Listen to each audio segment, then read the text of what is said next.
Hello friends, कैसे हैं आप सब। आई होप सब ठीक होंगे, स्वस्थ होंगे, मस्त होंगे और अच्छे से पढ़ाई कर रहे होंगे। हम अपनी जो हमने जो अप्लाइड जूलॉजी की सीरीज चलाई थी उसमें हम 3 टॉपिक कवर कर चुके हैं अपने। First is introduction to host parasite relationship and epidemiology of disease and rickettsia. और आज का हमारा टॉपिक है स्पैरोकेट्स। आज हम स्पैरोकेट्स के बारे में स्टडी करेंगे। स्पैरोकेट्स तो क्या होता है स्पैरोकेट्स? स्पैरोकेट्स भी एरिकेट्सिया के जैसे ही एक ग्राम नेगेटिव बैक्टीरिया होता है। तो स्पैरोकेट्स की अगर हम बात करें तो इसके फाइलम का नाम होता है स्पैरोकेटोटा। ठीक है, इसके फाइलम का नाम होता है स्पैरोकेटोटा। और ये डाइड्रम होता है, यानी कि इसमें डबल मेम्ब्रेन होती है, 2 लेयर होती है। डाई मतलब 2, ड्रम मतलब इसकी मेम्ब्रेन, यानी कि इसकी 2 मेम्ब्रेन होती है। ये एक ग्राम नेगेटिव बैक्टीरिया है। और ज्यादातर जो बैक्टीरिया होते हैं, जो स्पैरोकेट्स के जो ज्यादातर बैक्टीरिया होते हैं वो हेलिकली कोइल्ड होते हैं, यानी कि इस तरीके से ऐसे कोइल्ड उनकी बनी होती हैं। हम देख सकते हैं यहाँ पे ये एक स्पैरोकेट्स का एक एग्जाम्पल है। ठीक है, इसमें क्या क्या होता है देखो, एक आउटर मेम्ब्रेन होती है, ये जो ऊपर वाली ये आउटर मेम्ब्रेन है। ये जो बीच में इसका ये होता है, ये होता है प्रोटोप्लाज्म, जो यहाँ पे हमें पर्पल कलर का दिखाई दे रहा है, ये इसका प्रोटोप्लाज्म है। और जो प्रोटोप्लाज्म की जो लेयर होती है, आउटर लेयर, वो उसको बोलते हैं हम इसकी इनर लेयर। जो स्पैरोकेट्स है इसकी इनर लेयर होती है ये। और जो ये ब्लैक ब्लैक जो हमें डॉट दिखाई दे रहे हैं, इसको बोलते हैं पेरिप्लाज्मिक फ्लैजिला। जो पेरिप्लाज्मिक फ्लैजिला होते हैं ये इसकी हेल्प करते हैं इसके मूवमेंट में। ठीक है, तो जो फ्लैजिला है वो कहाँ प्रेजेंट होते हैं? जो फ्लैजिला प्रेजेंट होते हैं वो उसकी इनर और आउटर, इनर और ये होती है आउटर लेयर इसकी, ये वाली आउटर और ये होती है इनर। आउटर और इनर लेयर के बीच में प्रेजेंट होते हैं फ्लैजिला, जो कि हेल्प करते हैं इसकी मूवमेंट में। इसके कैरेक्टरिस्टिक्स की बात करें तो क्या होते हैं इसके कैरेक्टरिस्टिक्स? जो स्पैरोकेट्स होते हैं वो होते हैं हमारे कीमो ऑटोट्रोपिक। कीमो ऑटोट्रोपिक क्या होते हैं?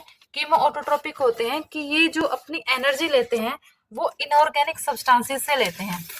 ठीक है, इनऑर्गेनिक सब्सटेंसेस से अपनी एनर्जी लेते हैं। इनऑर्गेनिक सब्सटेंसेस कौन से होते हैं? इनऑर्गेनिक सब्सटेंसेस वो होते हैं जिनमें कार्बन नहीं होता। ठीक है, तो उनसे ये अपनी एनर्जी लेते हैं। अगर हम एग्जाम्पल की बात करें कि कौन से इनऑर्गेनिक केमिकल्स है जिनसे ये एनर्जी लेते हैं, तो इनका एग्जाम्पल हो सकता है अमोनिया। ठीक है, अमोनिया एंड हाइड्रोजन सल्फाइड, तो इनसे ये अपनी एनर्जी लेते हैं। नेक्स्ट, ये एलोंगेटेड होते हैं, यानी कि थोड़े से ये लंबे होते हैं, इस तरीके से ऐसे ये एलोंगेटेड होते हैं। और एलोंगेटेड होते हैं, स्लेंडर होते हैं। स्लेंडर का मतलब क्या होता है कि ये होते हैं स्लेंडर, स्लेंडर होते हैं मतलब ये थिन होते हैं, थिन।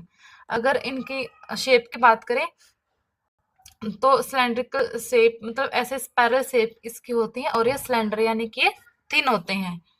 और फ्लेक्सिबल एंड ट्विस्टेड होते हैं, ये फ्लेक्सिबल भी होते हैं एंड ट्विस्टेड भी होते हैं, यानी कि मुड़े हुए होते हैं और फ्लेक्सिबल होते हैं।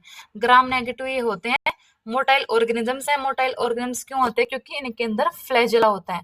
फ्लैजिला के कारण ये मूवमेंट कर पाते हैं और इसी वजह से ये मोटाइल ऑर्गेनिजम्स होते हैं। जो फ्लैजिला है वो कैसे होती है? Runs lengthwise between the bacterial inner and outer membrane of the periplasmic space. जैसे मैंने आपको पहले बताया था कि जो फ्लैजिला होती हैं वो इनर एंड आउटर मेम्ब्रेन के बीच में होती है। फ्लैजिला प्रेजेंट है, ये इनर मेम्ब्रेन होती है जो कि हमारा प्रोटोप्लाज्म है, इसकी आउटर लेयर है वो स्पैरोकेट्स की इनर मेम्ब्रेन है। और जो ये होती है हमारी आउटर मेम्ब्रेन, ये होती है इनर मेम्ब्रेन। तो इनर मेम्ब्रेन और आउटर मेम्ब्रेन के बीच में प्रेजेंट होते हैं हमारे फ्लैजिला। तो यहाँ पर यही बात कही गई है कि जो फ्लैजिला है वो लेंथ वाइज होते हैं और बैक्टीरियल इनर और आउटर मेम्ब्रेन के पेरिप्लाज्मिक स्पेस के बीच में प्रेजेंट ये होते हैं, जो कि हेल्प करते हैं इनकी मूवमेंट में। इसी वजह से ये मोटाइल होते हैं। अब इनकी डिजीज की बात करें तो जो स्पैरोकेट्स डिजीज होते हैं ये कुछ डिजीज कोज करते हैं। डिजीज के एग्जाम्पल की बात करें तो ये होता है एक लेप्टोस्पायरोसिस, एक होता है सिफिलिस, नेक्स्ट है Lyme disease and relapsing fever. ये सारी डिजीज कोज करता है कौन? स्पैरोकेट्स। इनके बारे में भी हम आगे पढ़ेंगे। इनमें जो ज्यादा इंपॉर्टेंट है वो सिफिलिस है, क्योंकि हमारा क्वेश्चन ज्यादातर यहाँ से बनता है। डोमेन्स की बात करें तो जो स्पैरोकेट्स हैं वो बैक्टीरिया होते हैं। ठीक है, कौन से बैक्टीरिया होते हैं? ग्राम नेगेटिव बैक्टीरिया होते हैं। फाइलम की बात करें तो मैंने पहले भी बताया था कि इनका फाइलम होता है स्पैरोकेटोटा, ये इसका फाइलम होता है। ऑर्डर है, इसका ऑर्डर होता है स्पैरोकेटल्स। ठीक है, ऑर्डर क्या होता है इसका? ऑर्डर होता है स्पैरोकेटल्स। और फैमिली, इसमें 3 फैमिली होती हैं, इसको 3 फैमिली में डिवाइड किया जा सकता है। First is leptospiraceae, leptospiraceae. Next is brachyspiraceae and number third is spirochaetaceae. तो 3 इसकी फैमिली होती है। कौन सी? लेप्टोस्पायरेसी, ब्रैकाइस्पायरोसी एंड स्पायरोकेट्सिया। ठीक है, अगर इसको हम 2-3 बार अगर बोलेंगे तो हमें ये इजीली याद हो जाएंगे। तो क्या है? फाइलम का नाम है स्पैरोकेट्स, क्लास का नाम स्पैरोकेट्स, फाइलम का नाम स्पैरोकेट्स, और इसको हम स्पैरोकेटोटा भी बोल सकते हैं। क्लास का नाम स्पैरोकेट्स, ऑर्डर है स्पैरोकेटस एंड फैमिली है इसकी ब्राइकोस्पैरोसी, लेप्टोस्पैरोसी एंड स्पैरोकेट्सी। तो 3 इसकी फैमिली हैं। जीनस की बात करें तो जो इसकी ब्राइकोस्पैरोसी है, इसके जीनस है वो कौन सा है? इसका जीनस है ब्राकिस्पायरा। और लेप्टोस्पैरोसी है, इसके जीनस 2 हैं, लेप्टोनिमा एंड लेप्टोस्पायरा।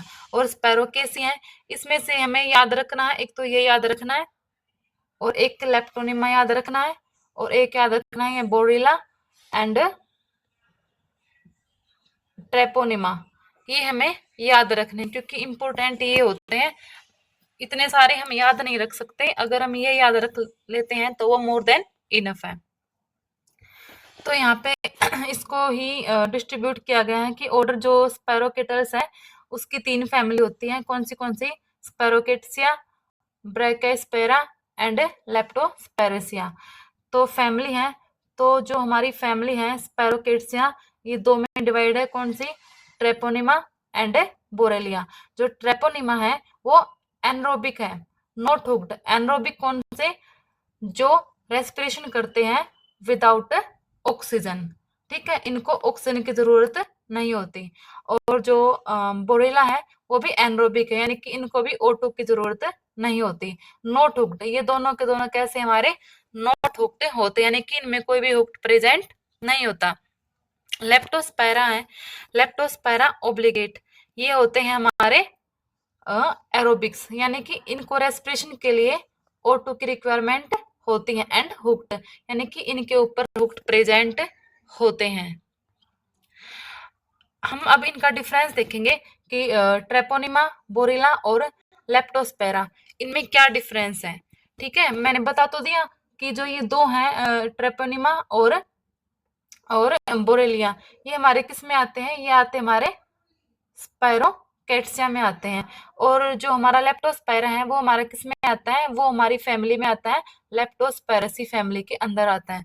तो इनके बीच में हम डिफरेंस पढ़ेंगे कि इनके बीच में क्या डिफरेंस है। जो ट्रेपोनिमा होते हैं, ये जीनस है किसका? स्पैरोकेट्स का जीनस होता है, जो जिससे कि होता है सिफिलिस। सिफिलिस एक डिजीज का नाम है जो कि एक सेक्सुअली ट्रांसमिटेड डिजीज है। ठीक है, तो जो ट्रोपोनिमा है इसकी वजह से सिफिलिस कोज होता है। और जो बोरेलिया है, बोरेलिया से क्या होता है? ये कोज करता है लाइम डिजीज।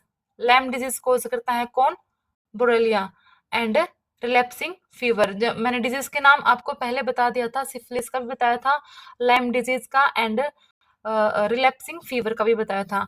तो यहाँ आपको याद रखना है बिल्कुल कि सिफिलिस है वो किससे होता है, लाइम डिजीज किससे होता है, रिलैप्सिंग फीवर किससे होता है, क्योंकि क्वेश्चन ज्यादातर यहाँ से बनते हैं। तो बोरेलिया से कौन सी डिजीज होती हैं? बोरेलिया से डिजीज होते हैं Lyme disease and relapsing fever. और लेप्टोस्पायरा है, लेप्टोस्पायरा कोजेस करता है क्या? लेप्टोस्पायरोसिस। तो ये तो इसके नाम से याद हो जाएगा कि लेप्टोस्पायरा है, उसकी जो डिजीज है उसका नाम भी क्या है, लेप्टोस्पायरोसिस है। तो ट्रेपोनिमा सिफिल्स है, और बोरेलिया से क्या क्या होता है, Lyme disease, replacing fever, and Leptospira से होता है लेप्टोस्पायरोसिस। फैमिली की बात करें तो जो हमारा ट्रेपोनिमा है ये बिलोंग करता है स्पायरोकेट्सी फैमिली से, और जो बोरेलिया है दैट बिलोंग्स टू स्पायरोकेट्सिया फैमिली, क्योंकि दोनों के दोनों है वो सेम फैमिली से ही बिलोंग करते हैं, स्पायरोकेट्सिया एंड स्पायरोकेट्सिया। और जो हमारा लेप्टोस्पायरा है ये बिलोंग करता है हमारा लेप्टोस्पायरेसी फैमिली से। हुक्ड की बात करें तो जो ट्रिपोनिमा है that is not hooked, and Borrelia that is also not hooked, and means hooked are not present in Treponema and Borrelia, but it is present in Leptospira. Leptospira में hooked present होते हैं। Spirals की बात करें तो जो इसके spirals होते हैं वो रेगुलरली स्पेस्ड होते हैं। जैसे कि मैंने आपको बताया था कि जो हमारा ये होता है ट्रेपोनिमा होता है ये कैसा होता है, ये स्पायरल होता है। यहाँ पे हमें पता लगा कि जो स्पायरल्स होते हैं वो रेगुलरली स्पेस्ड होते हैं, यानी कि जैसे स्पायरल है उनके बीच में जो स्पेस होगा, ये जो स्पेस होता है इनके बीच में ये कैसा होता है, रेगुलर होता है। ठीक है, यानी कि इक्वल इक्वल इनमें स्पेस होता है। और जो हमारा बोरेलिया है उसके स्पायरल्स होते हैं वो क्लोजली कोइल्ड होते हैं, यानी कि बहुत पास पास ऐसे ऐसे ऐसे होते हैं, बहुत क्लोज होते हैं किसके, बोरेलिया के। और जो हमारा लेप्टोस्पायरोसिस होता है उसके जो स्पैल होते हैं वो क्लोजली बाउंड होते हैं, यानी कि ऐसे ऐसे पास पास में ही घूमे हुए वो होते हैं। डिजीज की बात करें तो डिजीज है जो ट्रेपोनिमा है वो डिजीज कोज करता है सिफिलिस, बेजल एंड यूज। तो याद रखने हैं, कोई भी यहाँ पे क्वेश्चन अराइज हो सकता है कि बेजल्स कौन कोज करता है, यूज कौन कोज करता है। ठीक है, तो यहाँ पे हमें याद रखना है कि ये सारे की सारी डिजीज होती है हमारी ट्रेपोनिमा से। ठीक है, नेक्स्ट जो है लेप्सिंग फीवर एंड लाइम डिजीज, ये कोज करता है कौन, बोरेलिया। एंड लेप्टोस्पायरोसिस ये कोज करता है कौन, लेप्टोस्पायरोसी। अब ट्रांसमिशन की बात करें तो ये जो डिजीज होती हैं ये ट्रांसमिट होती हैं बाय सेक्सुअल कांटेक्ट। ठीक है, सेक्सुअली अगर हम किसी के कांटेक्ट में आते हैं तो ये डिजीज होने का खतरा ज्यादा होता है। अगर हम इस डिजीज की बात करें, रिलैप्सिंग फीवर या फिर लाइम डिजीज की बात करते हैं तो ये ट्रांसमिट होते हैं, transmitted to human primary by lice और टिक्स। लाइस और टिक्स से ये स्प्रेड होते हैं। लेप्टोस्पायरोसिस है ये कैसे होते हैं, जब हम किसी इन्फेक्टेड एनिमल के यूरिन के कांटेक्ट में आते हैं तो लेप्टोस्पायरोसिस होने का खतरा बढ़ जाता है। तो हमने यहाँ पे देखा कि इनकी शेप कैसी होती है, इनके डिजीज क्या होती हैं, ट्रांसमिशन कैसे होता है इनका, और फैमिली क्या है, हुक्ड है या फिर हुक्ड नहीं है। तो ये जो टेबल है ये बहुत ज्यादा इंपॉर्टेंट है, तो यहाँ से क्वेश्चन बनने के चांसेस पूरे होते हैं, बहुत ज्यादा है। तो यहाँ से हमें इसको अच्छे से पढ़ना है। इसके डायग्राम की बात करें तो ट्रेपोनिमा होता है इस तरीके का, यहाँ पर जो स्पेस होता है दैट इज रेगुलर। ठीक है, बोरेलिया भी ऐसे होता है, देखो यहाँ पर है जो स्पेस वो रेगुलर था, बट यहाँ पर जो स्पेस होता है इनके बीच में वो रेगुलर नहीं होता है। और जो लेप्टोस्पायरा है वो स्पैरल होते हैं बट बाउंडली यानी कि इरेगुलरली होते हैं, और बहुत ज्यादा ऐसे ऐसे इसमें स्पैरल होते हैं। तो ये डिफरेंस है इनके स्ट्रक्चर के बेस पे।